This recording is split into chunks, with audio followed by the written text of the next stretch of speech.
मुझे कई बार इस इंडस्ट्री से, फेक आईडी से, रियल आईडी से मिलता हूँ तब तब पूछा जाता है कि गुजराती फ़िल्मों के रिव्यू हिंदी में क्यों? मैं आज बता ही देता हूँ, वैसे तो मैंने 1-2 बार बताया है अगर मैं गलत नहीं हूँ तो। मेरे को पर्सनली ऐसा लगता है कि साउथ इंडस्ट्री हो या फिर कोई और भी इंडस्ट्री हो, वो जब रिपिटेटिव वॉच टाइम होता है ना उनका सोनी मैक्स पे और जहाँ पे हिंदी डब में देखते हैं, उनका उधर से राइज़ हुआ है। भले ही वो कितनी भी खराब, कितनी भी अच्छी फ़िल्म है और धीरे-धीरे वो सिनेमा को लोगों ने एक्सप्लोर किया है। मलयालम तो अपने आप में ही पहले से एक्सप्लोर्ड ही है और अभी एक अलग ही लेवल पे पहुँच गया है।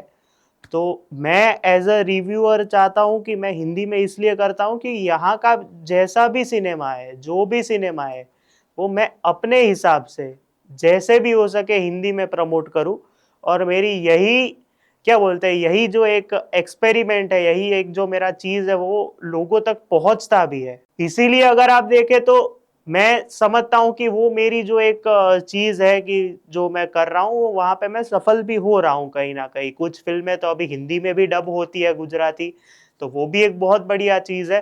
तो इसी चीज़ को अगर मैं कहूँ किसी चीज़ ने मेरे को सफल करवाया है, तो मैं परसों गया था कारखानों गुजराती मूवी जो 1 साल पहले आई थी अगस्त में 2 अगस्त को आई थिंक। उस दिन आई थी लेकिन कुछ रीज़न्स की वजह से मैं देख नहीं पाया था और उसकी वजह से मैंने कल स्क्रीनिंग अटेंड की दूसरी बार। पहली बार इनके मेकर्स ने पहले एक क्या कहते हैं लिंक भेजी थी मेरे को उतना डिस्क्लोज़ नहीं करना था तभी इसलिए मैंने सिर्फ़ टॉप 10 बेस्ट मूवीज़ में बोला था कि थोड़ा बोलते हैं ना थोड़ा कवर कर लिया था लेकिन तभी इनके जो राइटर और जो एक्टर है पार्थ मधु कृष्ण उन्होंने ऐसा कह सकते हैं कि तभी बोला था कि तेरे लिए एक अलग से स्पेशल स्क्रीनिंग रखेंगे और क्या बोलते हैं भगवान की दया से वो हो भी गया परसों और मैं देख के आया हूँ। तो इसके रिलेटेड हम 2 चीज़ पहले बात करते हैं।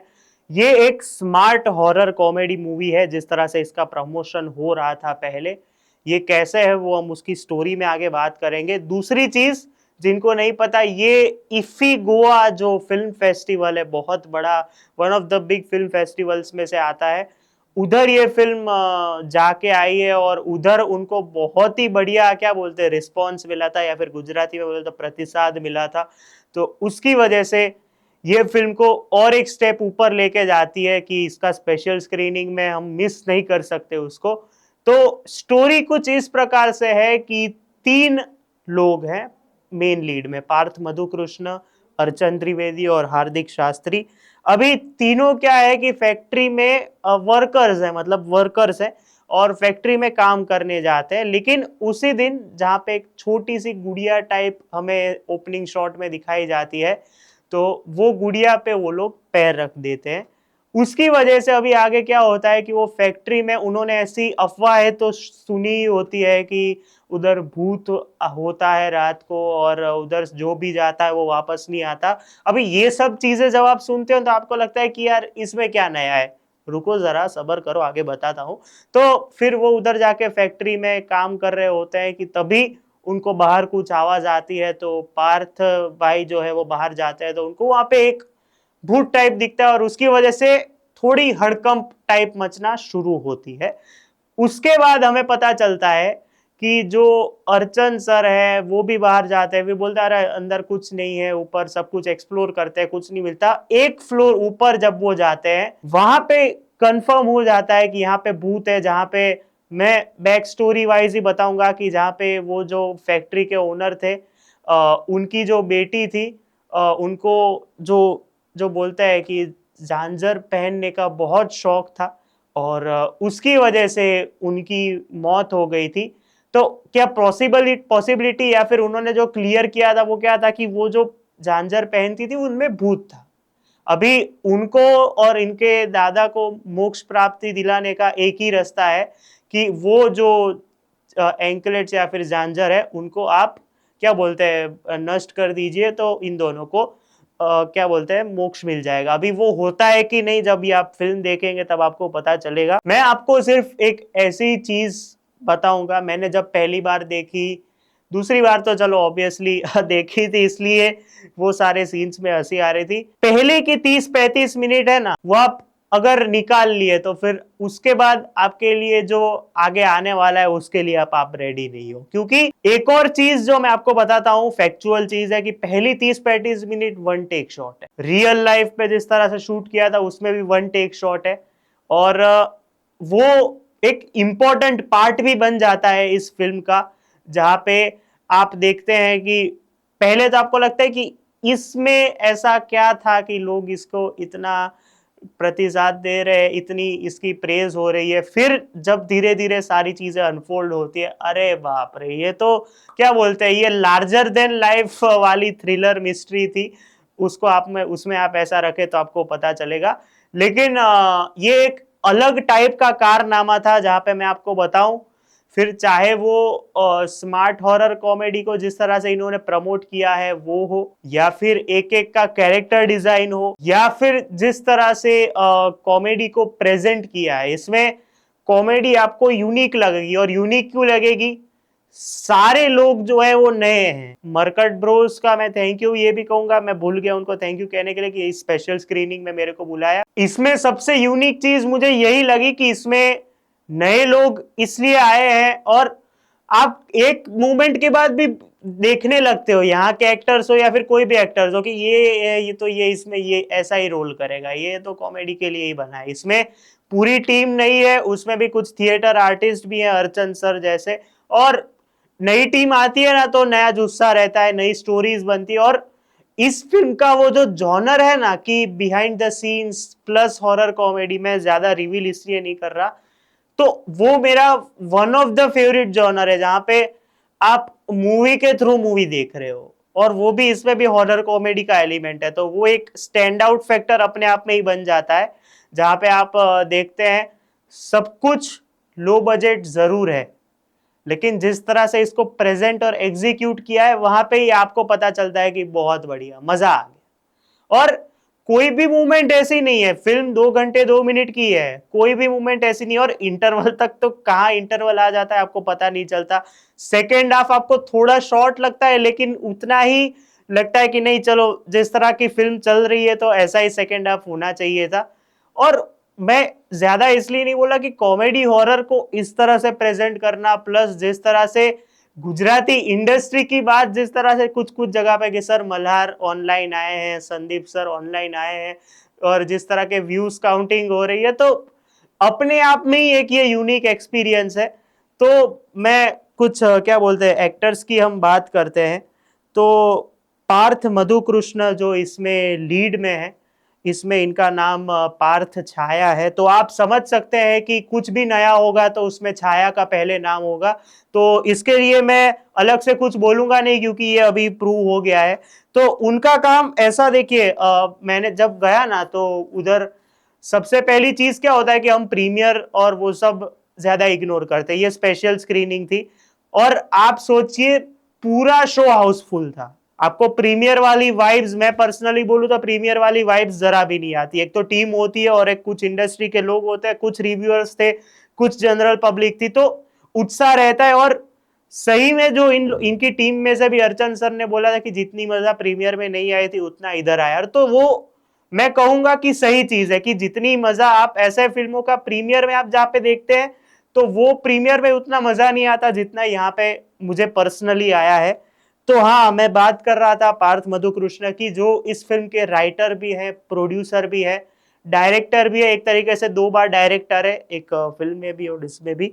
तो उनका काम पहली बार एज ए डेब्यूटेंट आप अगर देखते हैं ना, तो डिजर्विंग और एक्टिंग बहुत बढ़िया है। जहाँ पे वो जो सीन्स है ना कि आप जहाँ पे देखते हैं, जब अंदर जा चुके हैं, मैं 1 मिनट बाथरूम जाके आता, मैं 1 मिनट संडास जाके आता, मेरे को क्या बोलते हैं लूज मोशंस हो गए, तो वो परफेक्टली फिट बैठता है। प्लस जिस तरह से वो जो एनोइंग फैक्टर है, या फिर जिस तरह से आपको इरिटेट आप हो जाते हो एक मूवमेंट के बाद, यार अभी काम नहीं हो रहा लेकिन बाकी सब कुछ हो रहा है, तो वो वाले जो एक्सप्रेशंस है, जिस तरह से एज ए डायरेक्टर जो ऑडिशन देने वाली जो पूरी घटना है, उसके बाद उसमें भी मकरन सर जो उनके साथ बात कर रहे हैं, जैसे ऑडिशन दिया, मैं नहीं करूंगा एक्टिंग, तो उसमें भी लाफ फैक्टर देखो। मैंने अकेले ने देखी थी जब लिंक आई थी तब।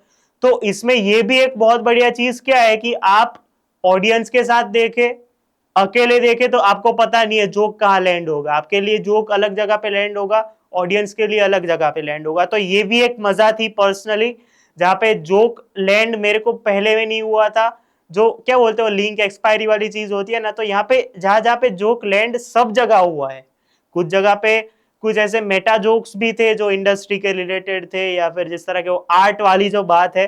तो एक मैं आपको बताऊं, इसमें एक बहुत बढ़िया पंच लाइन है, आप फिल्म तो गैस कर ही लेंगे, जहां पे भूत दिखता है तो बोलते हैं कि सो जा वरना मामा आ जाएंगे। आपने वो फिल्म का रेफरेंस तो समझ ही लिया होगा। जहां पे पार्थ भाई का कैरेक्टर इतना डिटेलिंग में आपको तब पता चलता है जब ये आप फिल्म देखते हैं। तो वो आर्ट वाली जो उनके अंदर जो भूख है, तो वो जो आर्ट डायरेक्टर वाली चीज है ना, तो वो यहाँ पे आपको क्लियर होती है कि वो आर्ट डायरेक्टर और इतना सारा सिनेमा देखा है तभी ये बोल सकते कि सो जा वरना ये मामा आ जाएगा करके। तो वो डिटेलिंग वाइज भी फिल्म बहुत बढ़िया जाती है, 2 घंटे 2 मिनट की होने के बावजूद। हार्दिक शास्त्री एज सुपरस्टार समीर, वो वाले नहीं जो रिव्यू करते हैं, वो भी सुपरस्टार ही है। तो सुपरस्टार समीर के रोल में हार्दिक शास्त्री बहुत बढ़िया। उसमें भी वो जो ऑडिशन दे रहे थे वहां पे, तो जिस तरह से वो बर्स्ट आउट हुआ है लाफ्टर, और थ्रू आउट द फिल्म वो जो एक एटीट्यूड होता है ना कि यार मैं सुपरस्टार हूं, मेरे को ऐसा लगता है कि ये लाइन इतनी कम होनी चाहिए, ये इतना होना चाहिए। वो मतलब आप देखिए, मैं वापस डिटेलिंग की तारीफ करूंगा कि आपको पता लगता है कि हाँ ऐसा इधर भी है और रियल लाइफ में भी और इधर भी है। तो आप जब देखते हैं तो आप भी उतना ही चकाचौंध होते हैं कि नहीं यार ये रियलिस्टिक तो है, मतलब अपने अप्रोच में। तो हार्दिक शास्त्री, वैसे तो बोले ना तो मेन लीड में ये तीन है, लेकिन ज्यादा पार्थ भाई और मकरन सर और अर्चन सर है। लेकिन हार्दिक शास्त्री जहां पे वो जो सीन्स है ना कि मैं बाथरूम जाके आता हूँ वहां जाके आओ, तो वहां पे वो शाइन कर लेते हैं। और प्लस जो उनके रिलेटेड जो लास्ट का जो एंडिंग है व्हाट्सएप मैसेज वाला, बहुत बढ़िया है। अर्चन त्रिवेदी यार, मैं तब से फैन हूं, जब से मैं बोलूं ना, मैंने इनका एक नाटक भी देखा था, मूंगली बल्लू वाला जो एक था।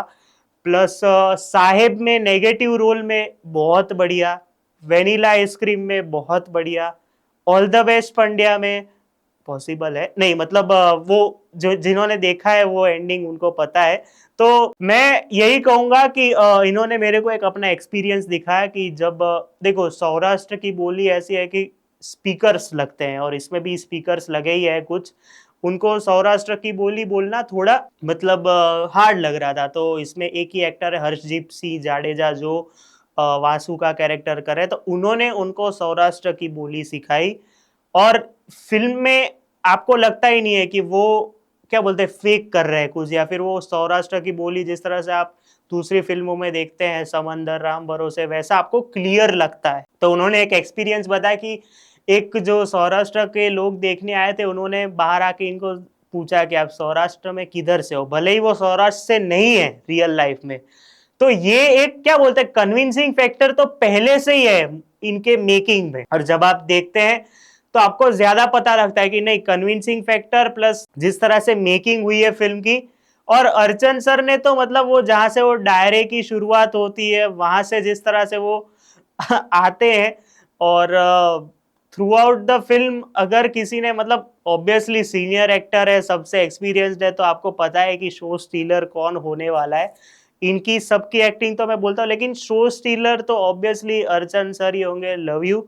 और क्या कहते हैं कि वो क्या कहते हैं कि इतनी यंग टीम के साथ, और ऊपर से जब वो प्राइस नेगोशिएशन 3,000 चलेगा, 3,000 में मना ले, मैं 1,000 लूंगा, थोड़ा कम नहीं होगा, तो वहां पे भी लाफ्टर, मतलब आप देखिए। तो इतना सेंसिबल फिल्म मेकिंग है ना ये, कि आपको पता लगता है कि चलो इसमें एटलीस्ट कोई लूप होल्स आपको देखने को नहीं मिलेंगे। तो Archan sir as always stand out करते हैं, अपनी ही लीग में है, ऐसा अगर हम बोले तो गलत नहीं होगा।